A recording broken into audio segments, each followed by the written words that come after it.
Marami-rami 'to. Oh, ano, masaya na lahat. Masaya na lahat dahil, yung second impeachment, tinanggap na ni Secretary General, ni SecGen. Okey na, kuntento na, happy na. Pero ang tanong ko, nasaan yung third impeachment? Oh, itong apat na 'to, tuloy-tuloy ang nagiging, fake news peddlers at panggugulo sa Pilipinas. Unahin na natin yung dalawang hindi ko malaman kung vlogger itong si Harold Respicio o Vice Mayor. I mean, fake news ang tungkol na 'to, eh. Ito parang ano, parang yung style ni ano, yung style ni Glenn Chong, si Respicio ang nakamana, 'di ba? Puro kalokohan. Ang dami-dami niyang sinasabi pero wala naman siyang nakakasuhan, 'di ba? Naggagaling-galingan. Pinupunan niya di umano yung mga katiwalian ng ating bayan. Samantalang yung sarili niyang bayan hindi niya mapaunlad, 'di ba? Wala pa yata siyang nagagawang kabutihan.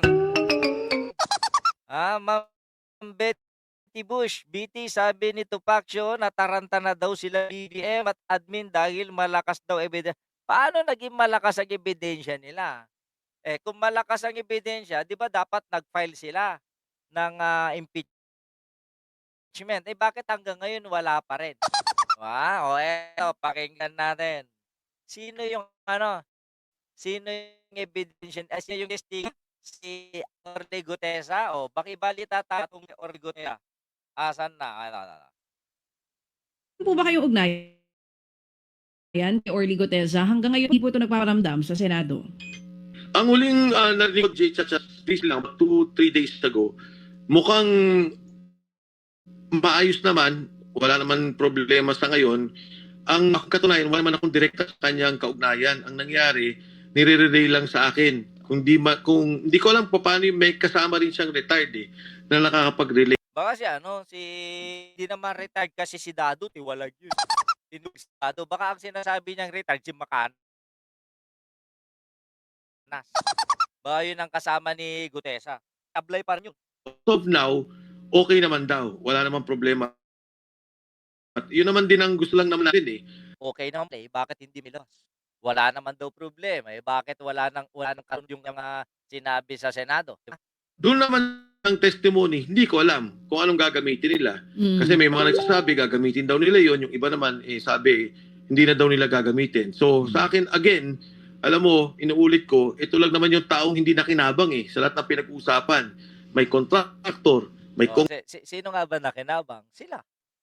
Ang nakinabang dito si Marcoleta, ang nakinabang dito si Mike Defensor. Ginamit nila yung testimonya ni Gutesa para ipanira kay BBM at ipanira kay Martin Romualdez.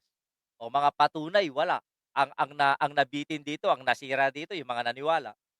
man, may DPWH, ito nag-deliver ng pera, bakit hindi nila gamitin yung testimonya? Nag-deliver nga daw ng pera, wala namang ebidensya, wala namang pakitang patunay. Yung mga binabanggit niyang kasama niya, sinabi naman hindi daw totoo. O anong paniniwalaan natin doon?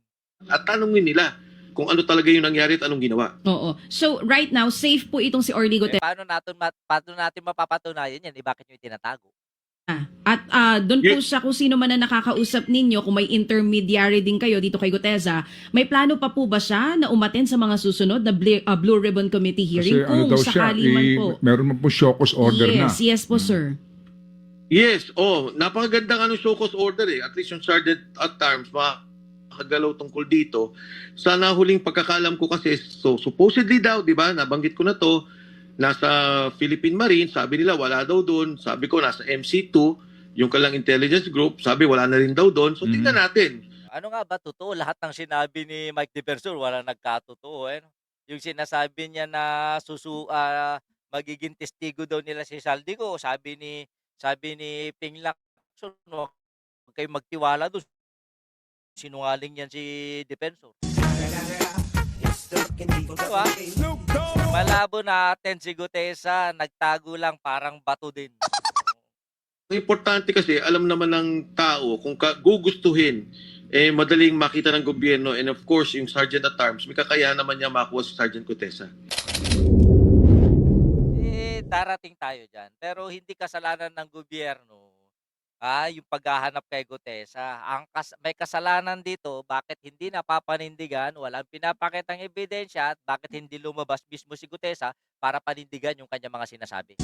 Ngayon, okay, isa pa sa balasubas na 'to, itong si Jesus Duque.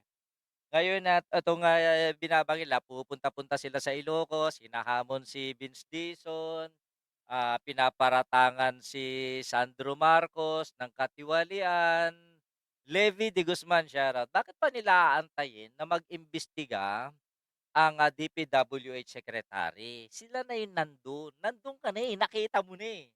Bakit hindi sila mismo ang mag-file ng kaso kay Sandro Marcos at iba pa? Ganun lang. 'Di ba, nandiyan ka na. Oh, hawak mo na yung ebidensya, nakikita mo na, may documentation ka na. Bakit hindi nila idemanda yung ahensya ng gobyerno o di kaya mga politiko na may kinalaman sa korupsyon tulad nung ibinibintang nila, 'di ba? Kasi ang gusto lang ni Jesus Duque na aso ni Chavit ay propaganda and for views purposes only.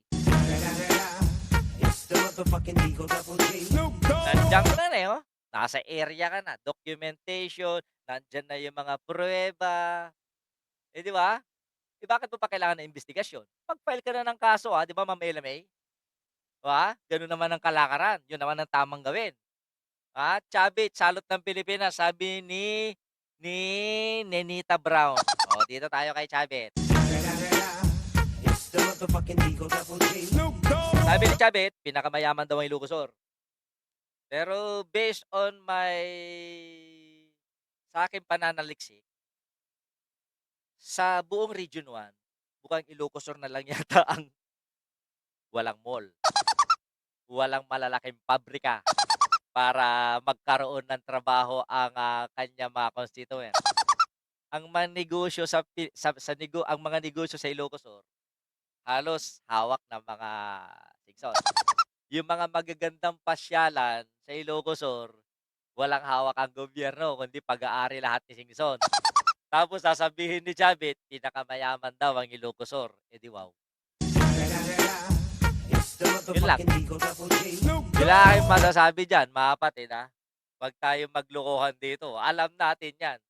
Di ba? Na ang tanging mayaman lang dyan sa Ilocosur, pati nga yung airport na pag-aari ng gobyerno. Anong silbi ng airport sa Bigan? Di ba wala? Ang gamit nun, parkingan ng mga eroplano ni Chavit, mukhang inari pa. Ang tanungin natin, nagbabayad ba yan ng tamang renta? Baka hindi.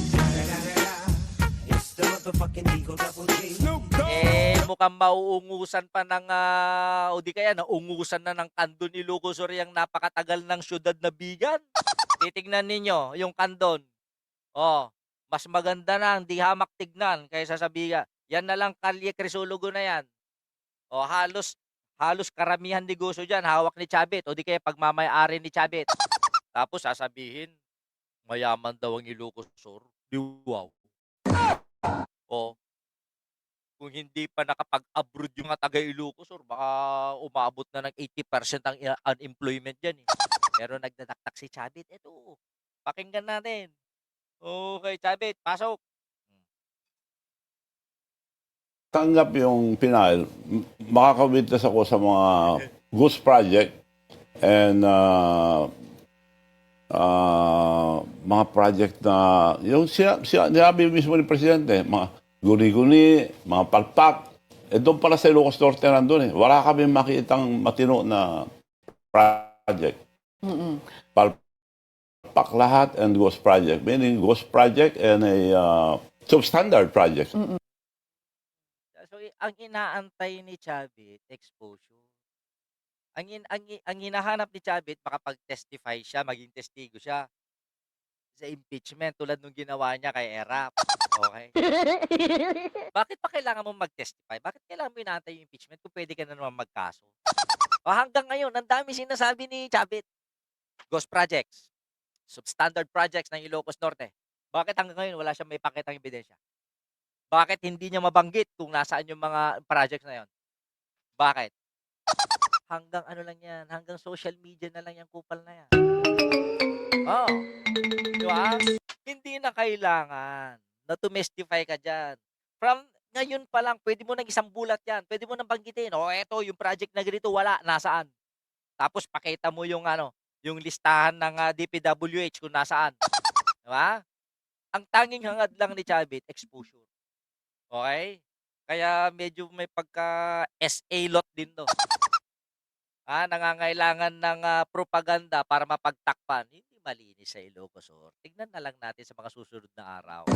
Sabi ko sa inyo, baka magkalutangan yung mga project ng kanyang anak. Remember, 2 anak nito nasa Kongreso.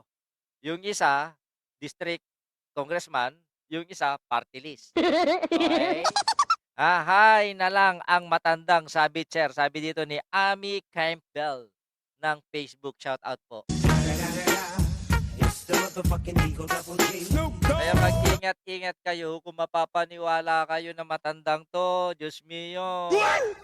Ba, asan na? Tinatanong ko, saan napapunta yung third impeachment? Bakit walang mag-endorse na congressman? Ang dami-dami mga congressman nakaalyado ng mga Duterte. Andyan si Paulo Marcoleta. Andyan si Paulo Duterte. Ilang mga Duterte ang congressman dyan. Yung mga kaalyado nilang party list, wala man lang mag-endorse? O baka naman talaga basura yan? Oh. Diba? Magagawa niyan yung kay ERA pero kay BBM, never kasi mautak si BBM. At malinis si BBM. Kaya nga nila sinisira eh. O dito, out na tayo dyan. Kaya mag-ingat-ingat na lang kayo mga kababayan. Madali pa kayo ng matandang hukluban. Yung Bigan Airport, ginawang private ni Chavit. Yun nga sinasabi ko, Kingfisher. Ang tanong ngayon ng karamihan, nagbabayad ba ng tamang renta si Chavit o thank you na lang? Diba? Inaari yung mga pag-aari ng gobyerno na dapat ang nakikinabang mga taga Ilocos Sur. Pero siya na lang. Diba? Yan ba yung sinasabi ninyong mayaman pero hikaho sa serbisyo? Mayaman ang probinsya mo pero naghihirap mga tao? Eh di wow. Yung mga pasyalan sa Ilocos Sur, Baluarte, may bayad, siya kumikita. Yung mga malalaking mga resort dyan, kanino? Nakapangalan, di ba sa kanya? Samantalang sa amin sa Ilocos Norte, may Port Ilocandia kami, 5-star pa. Diba? At ilan pa, lahat ng mga tao merong potential na magnegosyo. Dyan sa Ilocos Sur, kung walang basbas, hindi ka ba, kahit na may puhunan ka, kahit na ano yung intention mo na makapagsilbi, makapagbigay ng trabaho sa mga taga Ilocos Sur, kailangan mo magpaalam kay Apo.